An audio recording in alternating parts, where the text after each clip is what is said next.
In celebration of International Mean Girls Day, which is of course on October 3rd, we are doing a Mean Girls theme in Vogel's bullet journal. It's been a hot minute since we've actually seen anything from Vogel's bullet journal. That's honestly my bad. I've been pretty slack about actually getting in and setting things up for him, much to his dismay. But look at me go, we're getting October set up before October actually starts. This feels like an achievement. It probably shouldn't, but it does. Can anybody else relate to that? Like a weird sense of accomplishment for actually setting up the month before the month starts? Anyway, this one may seem a bit familiar to you if you've been here a while, because yes, I did do a Mean Girls theme in my bullet journal last year, but Vogel liked it so much that he specifically requested it for his journal. The general setup is fairly similar, so the quote page, cover page, monthly log, but when I did this one in my journal, I also had a couple of other trackers, I used a Dutch door, etc. Vogel likes to keep his setup pretty similar from month to month, so we don't have any of those extra trackers in here, but we still have the same key elements of decoration. As you can see though, we are starting with the quote page, and rather than opting in for one quote kind of larger in the center of the page, like I did in my setup, in this one we are instead doing a bunch of different quotes. I did ask Vogel if there was a quote in particular that he wanted me to include, but he said that I could have free reign on this and he just wanted to see what I picked. So we've gone with 5 quotes on this one, some of my favorites from the movie, which was honestly really hard to narrow down because this is a highly quotable movie. I would love to know if you have a favorite quote from Mean Girls, let me know in the comments below. The quotes we have on this one though are "Get in loser, we're going shopping," "Don't have sex because you will get pregnant and die," "Oh my god Karen, you can't just ask people why they're white," "She doesn't even go here," "Made out with a hot dog," "Oh my god, that was one time." I feel like even just reading those, I need to go back and watch Mean Girls again. In terms of the decoration that we're doing on all of the pages of this setup though, we are making good use of my Tombow dual brush markers in a variety of shades of pink. Those ones can be found linked in the description box below, but from lightest to darkest, we have the lightest one being 723, the medium one being 703, and the most saturated or brightest one being 743.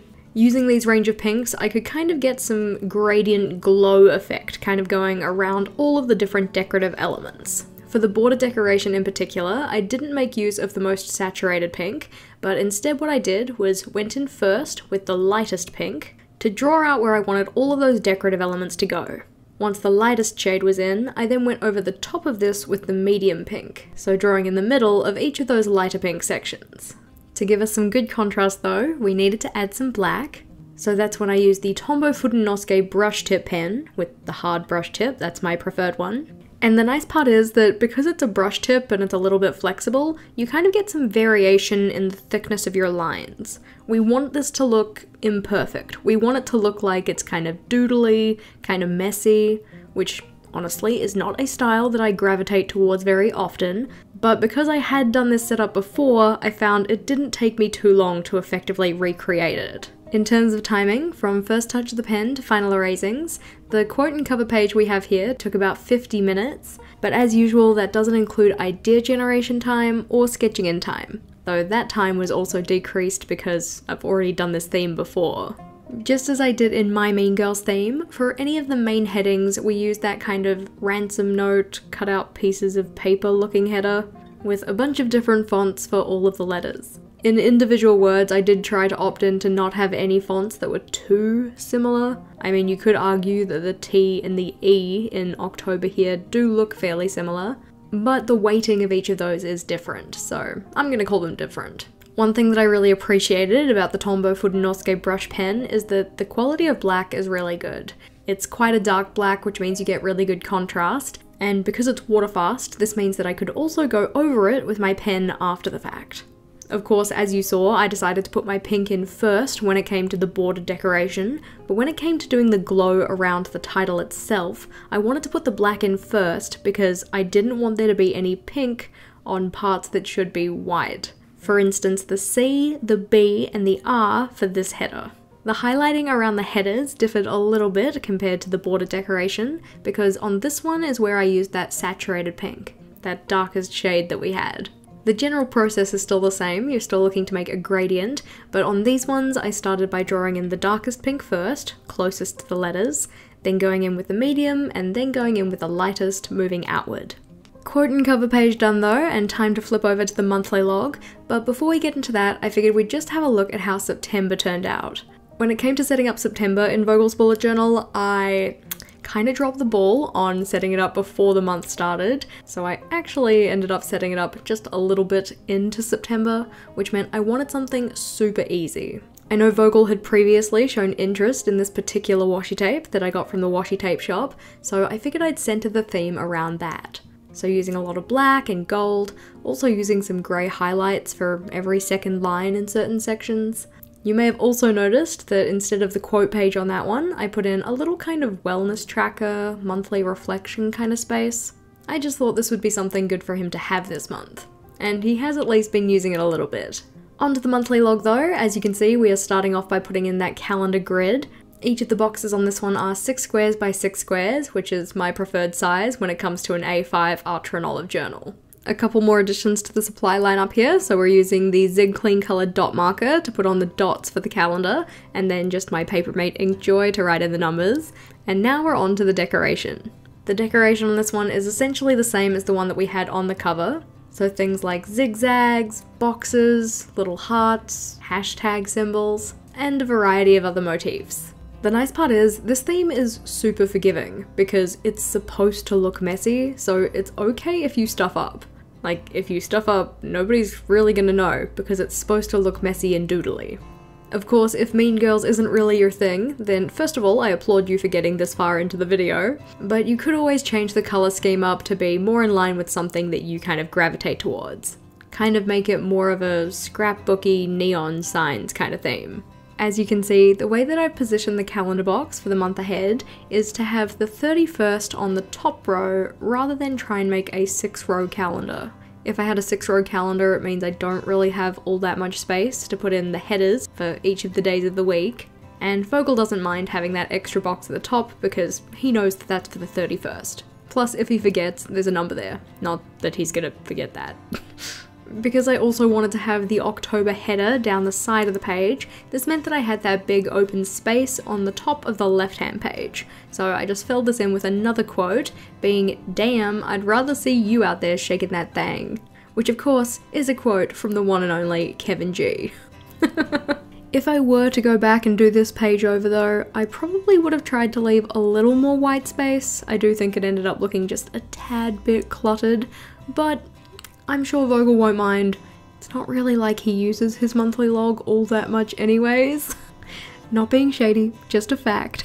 I will say I can kind of understand that though. I do have a tendency to not necessarily check back in with my monthly log as much as I possibly should/could. I haven't really had any issues with that yet, but I think it would be nice to get into more of a routine with actually checking in with the page.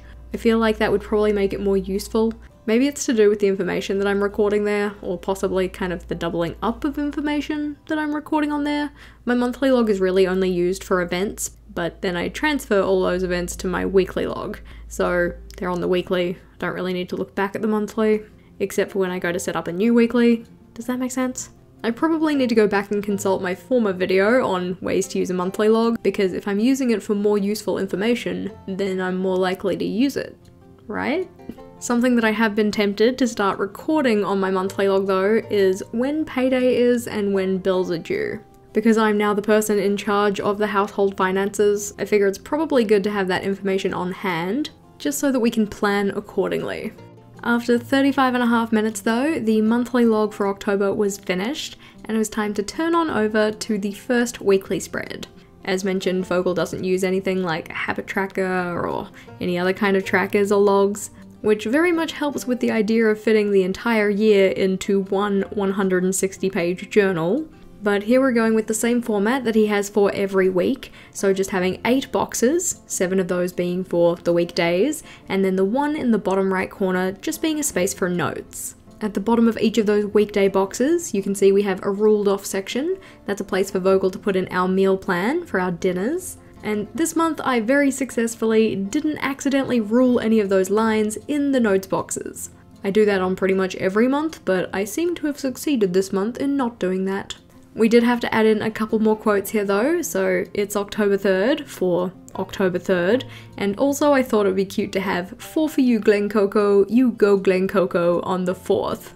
Because I didn't have to rule in any of the lines for the weeklies, I've done the rest of the journal in advance. This one only took 8 minutes to set up, and that time was mainly just trying to figure out different lettering styles to use for each of the initials. Flipping back to have a look at all the pages we set up, did you notice the mistake that I made on that weekly log? I only literally just, when doing this voiceover, have noticed it. It's gonna be an easy fix, just colour in with some black, put some white gel pen. If you did notice what it was though, let me know in the comments below, but I love Mean Girls. I love how this turned out. I appreciate that it's very similar to the one that I originally did, but still different because obviously my needs for my journal and Vogel's needs for his are different. If you are still on the hunt for more October setup inspiration, be sure to check out the playlists that we have on the screen here.